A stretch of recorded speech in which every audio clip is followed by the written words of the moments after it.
And I want to reiterate, it's already been said, but Happy Mother's Day. And I'm so thankful and honored that my mother is here with us today from Georgia. And I'm happy that she's here. You know, it's hard to say that there's any one person in our lives who is more essential, to our lives and human flourishing than our mothers. And so today, what I want to do is I want to honor our mothers, and I want to do that by highlighting some characteristics of a godly mother. And I just want to highlight just a few things of what makes a godly mother. I know if we were to try to highlight all of them, we'd be here all day, or perhaps for months. I know that it's a secular holiday, but you have to remember that when God started the world in Genesis chapter 3, he didn't just start with Adam. He started with the mother. And when God decided to enter our world in Matthew chapter 1, Emmanuel, God with us, he used a mother. And so mothers have been so vital throughout all of Scripture. And our story here today is no different. So I want to highlight some of those things. We want to honor you, mothers, and I hope that you'll be encouraged by and through our story today. So we're going to begin reading here in Matthew chapter 15. This is a story that's familiar to us. We're going to begin in verse 21. This is the word of God. Leaving that place, Jesus withdrew to the region of Tyre and Sidon. A Canaanite woman from that vicinity came to him, crying out, "Lord, Son of David, have mercy on me. My daughter is demon-possessed and suffering terribly." Jesus did not answer a word. So his disciples came to him and urged him, "Send her away, for she keeps crying out after us." He answered, "I was sent only to the lost sheep of Israel." The woman came and knelt before him. "Lord, help me," she said. He replied, "It is not right to take the children's bread and toss it to the dogs." "Yes, it is, Lord," she said. "Even the dogs eat the crumbs that fall from their master's table." Then Jesus said to her, "Woman, you have great faith. Your request is granted." And her daughter was healed at that moment.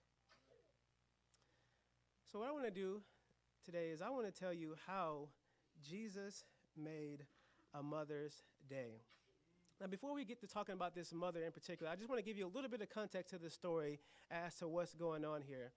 So Jesus is in the region of Tyre and Sidon, which is outside of Jewish territory. This is the only time in Scripture that's recorded that we're told that Jesus ever went outside of Jewish territory. And the reason that he goes here is for a withdrawal. He wants to be able to prepare himself because he knows that the cross lays before him. But not just that he wants to prepare himself, he wants to prepare his disciples for what's to come as well. And so what may sound like harsh words to this mother actually ends up becoming a test. It's a critical test that Jesus gives this mother. What sounds like rejection initially really is revelation. And just like the surgeon's scalpel, it's not meant to bring about harm or to hurt. Jesus' words is meant to heal, just like the surgeon's scalpel. So it may sound that way at first, but I think that there is a great lesson here to be learned, not just for the mother, but also for the disciples as well. And so Jesus puts her through this test, and we're going to see that she passes with flying colors. And I want to show you how she does that. The first thing is that she has love. First and foremost, this mother has love. And I believe that all godly mothers are driven by love. Although she was a pagan, although she was a Canaanite, in her heart, there was that love for her child, which is always a reflection of God's love for her children. For his children.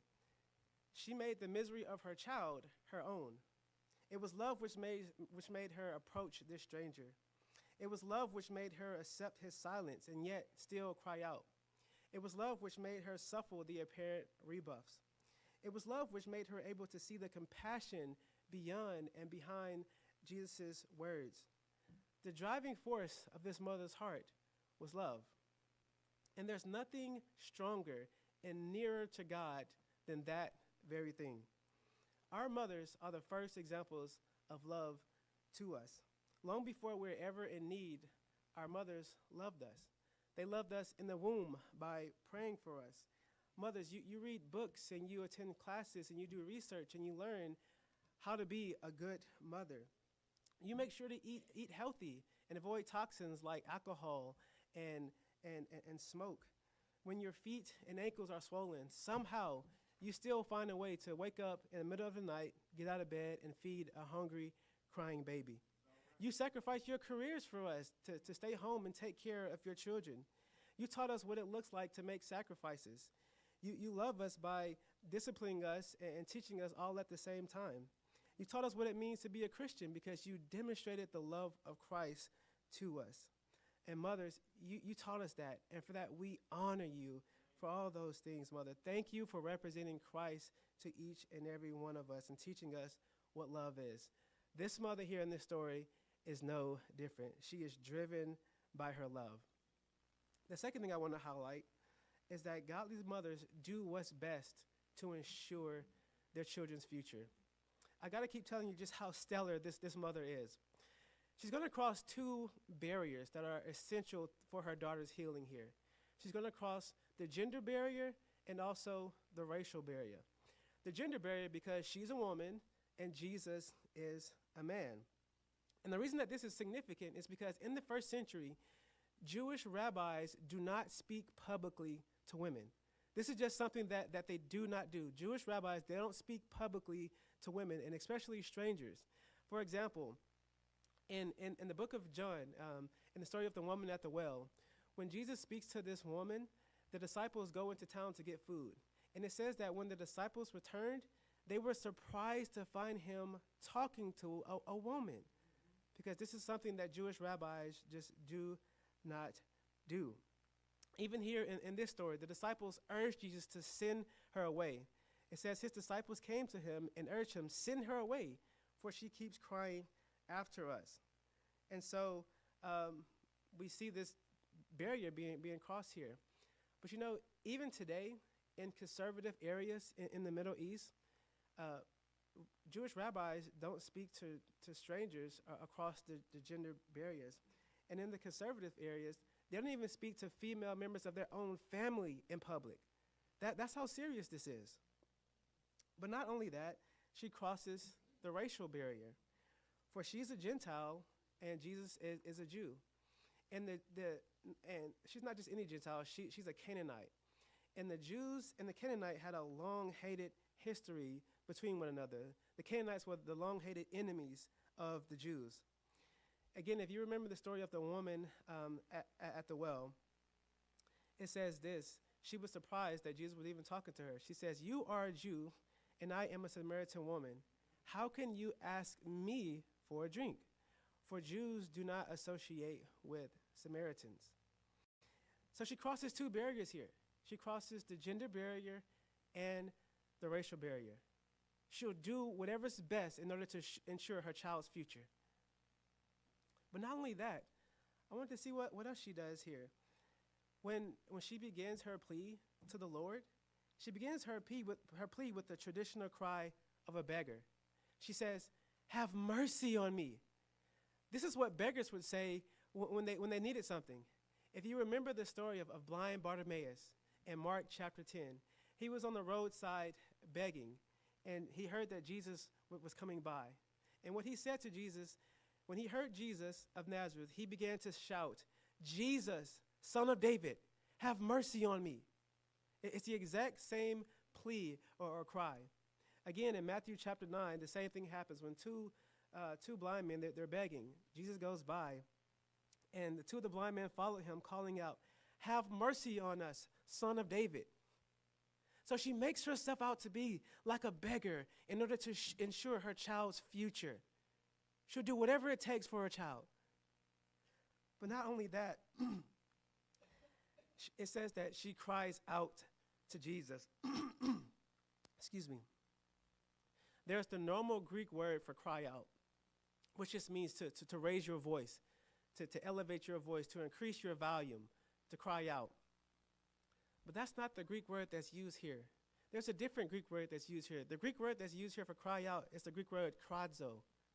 And the Greek word kradzo means, the Greeks use it to describe a screech of a wild animal or the roar of a lion.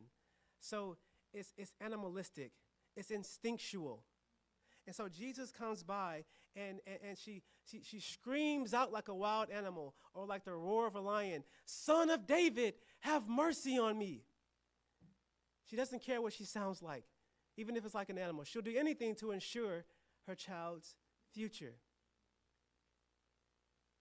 And notice that she says, "Have mercy on me." Now we know that it is the mother's daughter who is in need, not the mother.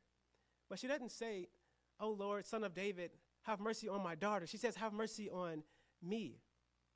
And the reason she says that is because the daughter is not able to feel what the mother is enduring. The mother is in pain. She's at the end of her rope. She is desperate, and she's in need of healing herself. The pain is too unbearable for this mother because the child doesn't know what it's like to have a child who's sick. And you have to imagine that this mother is at her wit's end, that she's exhausted all options in order to receive healing for her daughter. And if you've ever had a sick child, then you understand this mother's plea. You understand how desperate this mother is. You understand the pain that this mother is enduring. And you understand her willingness to do anything, to say anything, to ensure that her child will be made well again. That she'd be willing to take her child's place if she could. She would do anything to ensure her child's future. And after all of that, we're told that Jesus was silent. It says that Jesus did not answer a word. Why does God's silence often feel like rejection? Have you ever been so desperate and so much in need that you went to God for something? You went to God in prayer and you took it before him, and it seemed like God was silent. There was no response from heaven whatsoever. It was just complete radio silence. How often do we cry out to God and it seems like he's silent? But notice, when Jesus is silent, the mother is not. She doesn't give up.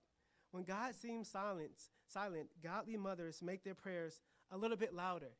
She keeps crying out. She keeps screeching like a wild animal. She continues to roar like a lion. In fact, she postures herself in a way to ensure that her prayers are better heard by Jesus. Notice what it says here in verse 25. It says, the woman came and knelt before him. She's not dissuaded by Jesus' silence. She says, if you can't hear my screeches now, maybe you can hear them better if I go before you on my knees. She goes to her knees on behalf of her daughter. She does the best thing that she knows how to do, what to do. She does it the best way by going before the Son of David on her knees.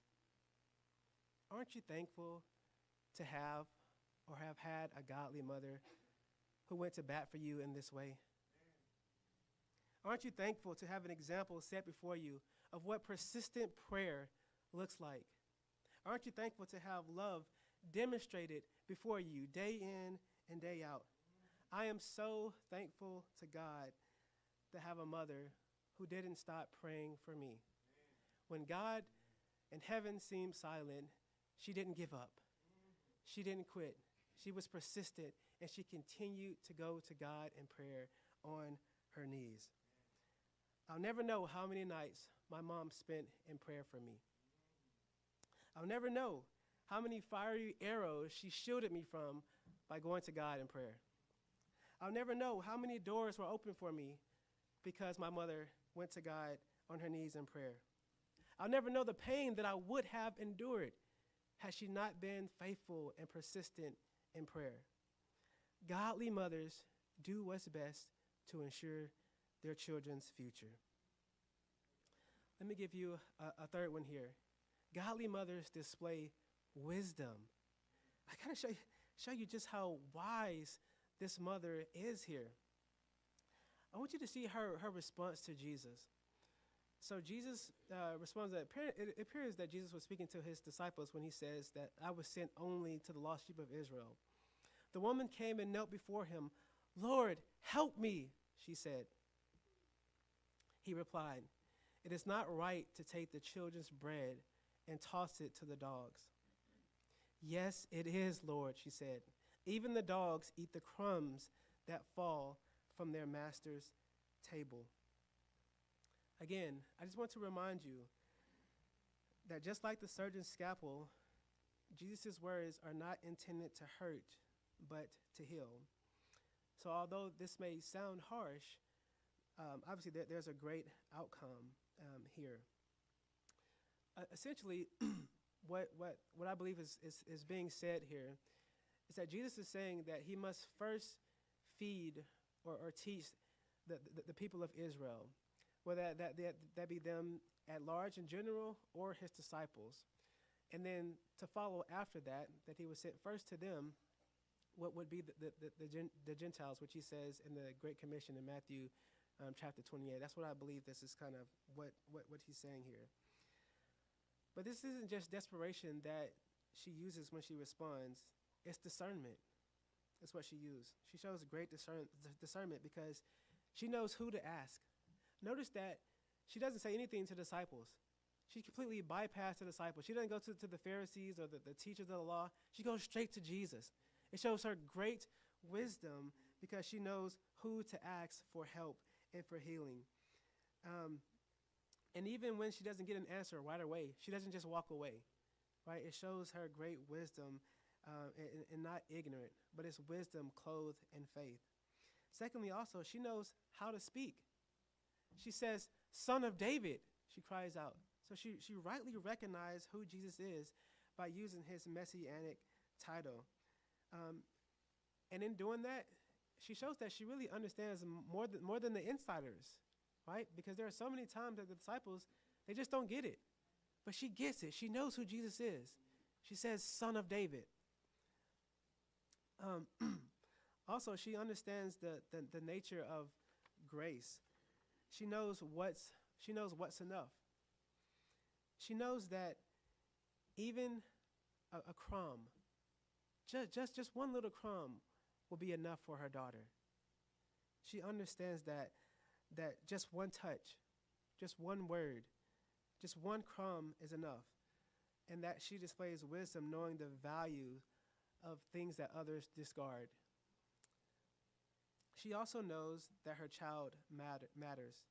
This mother teaches us that love sometimes looks like refusal, or refusing to give up and refusal to quit. Sometimes love looks like wrestling with heaven, like we see Jacob does with God when he wrestled with God. And so she just displays really tremendous wisdom in how she speaks to the Lord and not giving up. And Jesus is going to be so impressed with her that he grants her request. Let me give you one more thing here. Godly mothers have faith. It was faith that drew her to her knees before the Lord. It was faith that compelled her to cry out like a wild animal. It was faith that wouldn't allow her to quit. It was faith which grew in contact with Jesus. She began by calling him Son of David, but she ended by calling him Lord. And this is the only time in the book of Matthew where Jesus says that someone's faith is great. Other than, I guess you can consider the centurion servant. He says that it was great there also. But these are the only two times that he mentioned that someone's faith is great. But this is the only time especially of a woman. I love how one scholar summarized what she says in this response here. He summarizes this way. He says that the woman says to Jesus, yes, I know that in your eyes we may appear as little dogs, and as little dogs we deserve nothing. But the little dogs are thrown the little crumbs of bread at the end of the meal. You are still my Lord. I know that you can heal and that you have compassion for all. Do you not have a crumb for my daughter? She had enough faith to believe that even just one crumb would be enough to heal her daughter. That all she needed was just one crumb. and that Jesus could just say the word. She had the tremendous faith and belief to say that. So she demonstrates really great faith. Perhaps uh, faith as small as a mustard seed. Who knows? I want to close this morning. I want to share a very touching story with you all.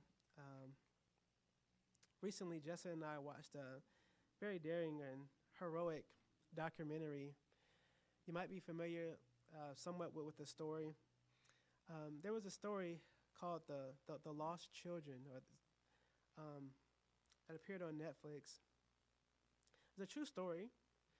The story occurred back in 2023, and I thought that there were some things that were similar and that could relate to this story here. On May 1st, 2023, there was a small plane that crashed in the Colombian jungle. And on board this plane was a mother and her 4 children. The children were aged 13, 9, 5, and an 11-month-old baby. Before the plane crashed, the pilot was able to send out a mayday call to authorities. And the authorities were quick to send out rescue units to try to locate and find this downed aircraft. However, because of the sheer size of the Colombian jungle, they had great difficulty finding the plane crash. They had to search an area roughly the size of Rhode Island with dense forest trees and vegetations. It took them 16 days of searching in order to find the aircraft. That they were finally able to find it after 2 weeks. When they found the airplane, they discovered that there were 3 adult bodies inside, and the mother was one of them. But they did not find the bodies of the children. So they began to search the area to see if perhaps because of the impact of the plane crash that they were sort of thrown or ejected out of the plane.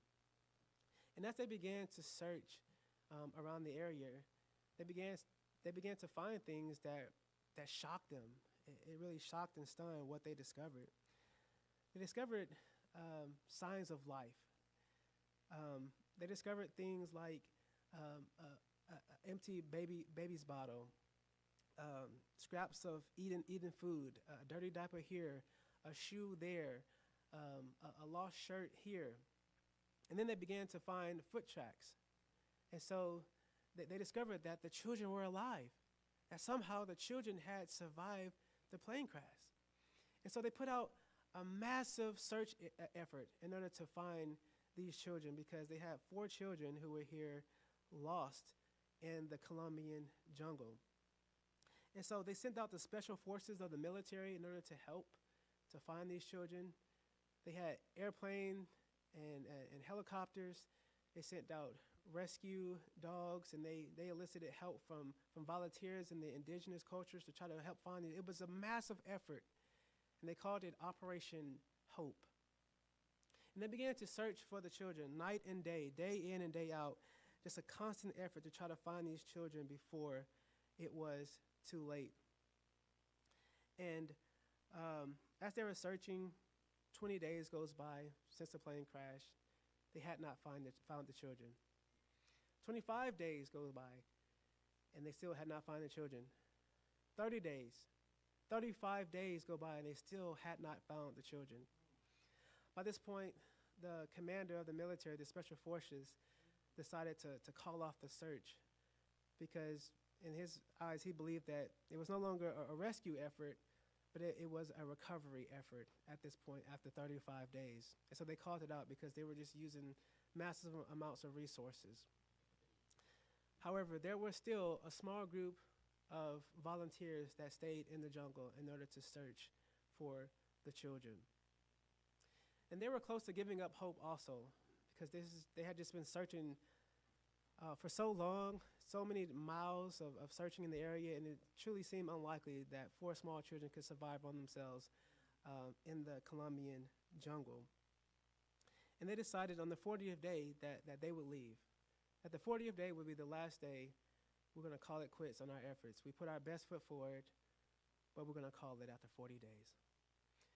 And on the 40th day of searching, they were in the jungle, and one of the men heard a baby crying. And they all pinned their ears down to the ground, and they rushed towards the sound of the crying baby, and lo and behold, they found the children. All 4 of the children were alive and had survived in the Colombian jungle for 40 long days. It truly was a miracle. And of course, they rushed to give them help to feed them and to give them water and essentials and things of that nature. The children were in rough shape, but by God's grace, they had survived and they were alive. When they had interviewed the oldest child, the 13-year-old, they asked her, they said, how did you survive for 40 days by yourselves? And the young 13-year-old, she described how they survived. One of the things that helped her to survive is she said that her mother had taught her how to eat fruit in the jungle, which foods and fruits were edible and which ones were not edible. Her mom had taught her that. She had also been taught how to fish. And so at one point she made a makeshift fishing rod, and they ate raw fish. So she had received some instruction, some guidance on how to survive in the jungle. But the thing that caught my eye the most, and I thought that was really profound, she told the authorities that when the plane crashed, her mother was still alive. Her mother had survived the plane crash for at least 4 days. And she said one of the last things that her mother told her, let me get it here to make sure I get it right. Her mother told her that she wanted her to leave and to find help. She told her children to leave her behind and to find help and to save yourselves. She said something to that effect. They don't speak English. She said something to that effect. Leave, save yourselves, get help. And that's what they did. They left their mother, and they sought to go try to find help is what they did. And I was thinking about that little 13-year-old girl said that her mother told her some of her last words. And I was thinking about our story today. In our story today, this Canaanite woman, she tried to ensure her child's future by going to the Lord. And what she secured was just crumbs. That's all she got from Jesus. But you know what? That was all that she needed, was crumbs to heal her daughter. And it worked. Her daughter was healed. And it's truly a miracle that her daughter was healed in that way. And I think in the same way in this story also, her mother's last words, that they're not going to go down in the history books of the most profound last words ever spoken or anything like that. It's not anything deep or profound that she said. She just simply said, save yourselves, go find help. But I would quantify that as crumbs as well. That with her dying breath, her mother gave her children crumbs. But you know what? It was enough to save their lives. It was enough to save their lives. Sometimes all you need is a crumb of hope, a crumb of strength, a crumb of faith. Because in the hands of God, a crumb is enough to draw out a miracle. And I think in both of these stories, we see miracles. This mother in our story here today, this Canaanite mother, she displayed tremendous faith. She displayed great wisdom and insight. She was relentless. She was persistent. She had great love for her child that's on full display. And I think in her efforts and what she does, she shows us the very love of Jesus. It really is what she does. That in the same way, Jesus was willing to do anything to ensure his children's future. By going to the cross, dying for you and dying for me, to make sure that we have the hope of eternal life.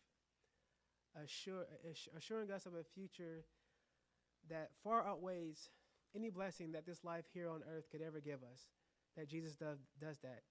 He's relentless in that. His love is on full display. He shows great faith in doing that and carrying out God's plan, and great wisdom in doing that as well. I think at the end of the day, this mother shows us the love of Christ and how she loves her own daughter. This morning, if you want to experience the love of Christ, I'm asking you to come now. You can be embraced by us here. You can put on Christ in baptism, have your sins forgiven. You can join the family of believers that meets here at Holmes Road, and we love to welcome you and join you in the family that meets here. If you're already a Christian and a believer, and if you need the prayers of the church, if you need just breadcrumbs, just to make it another day, then we're happy to offer that to you in prayer and to love on you and to build you up in any way that we can. This morning, if you have any need whatsoever, please come as we stand and as we sing.